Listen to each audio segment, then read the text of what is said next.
நம்ம சேனல்ல ஃபாலோ பண்றவங்களுக்கு தெரிஞ்சிருக்கும். பேக்கிங் கிளாஸ் வந்து நம்ம ஃப்ரீயா எடுத்துட்டு இருக்கோம். அது மட்டும் இல்லாம இப்ப வந்து திங்ஸும் வந்து சேல் பண்ணிட்டு இருக்கோம். வேணுன்றவங்க டிஸ்ப்ளே தெரிய நம்பருக்கு வாட்ஸ்அப் பண்ணி ஆர்டர் பண்ணிக்கோங்க. நமக்கு வந்து ஒரு 30 பீஸ் வந்து ஆர்டர் வந்திருந்துச்சு. ஸோ இது வந்து ஒரு வாரம் ஆயிருக்கும். அதை எடிட் பண்ணி போட முடியாம இப்ப லேட்டா நான் வந்து எடிட் பண்ணி போட்டிருக்கேன். அந்த சிஸ்டர் அப்ரோச் பண்ற விதமே சூப்பரா இருந்துச்சு. நான் இந்த மாதிரி ஸ்டால் வந்து ஓபன் பண்ண போறேன். இந்த ஐட்டம்ஸ்லாம் நான் வச்சிருக்கேன். உங்களோட ப்ரௌனியும் வைக்கணும்னு ஆசைப்படுறேன்.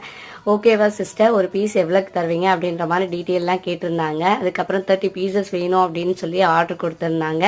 எனக்கு ரொம்பவே சந்தோஷமாக இருந்துச்சு. வீட்டில் சும்மா இல்லாமல் நாமளும் ஒரு பிஸ்னஸ் ஸ்டார்ட் பண்ணணும் அப்படின்னு சொல்லிட்டு அவங்க ஆசைப்படுறதுனால நான் எந்த ஒரு பார்கிங்கோ இல்லை அதிகமான ப்ரைஸோ வைக்காமல் ஹோல்சேலில் நம்ம எவ்வளோ கொடுப்போமோ அதே ப்ரைஸ்க்கே அவங்களுக்கு வந்து நான் செஞ்சு கொடுத்துருந்தேன்.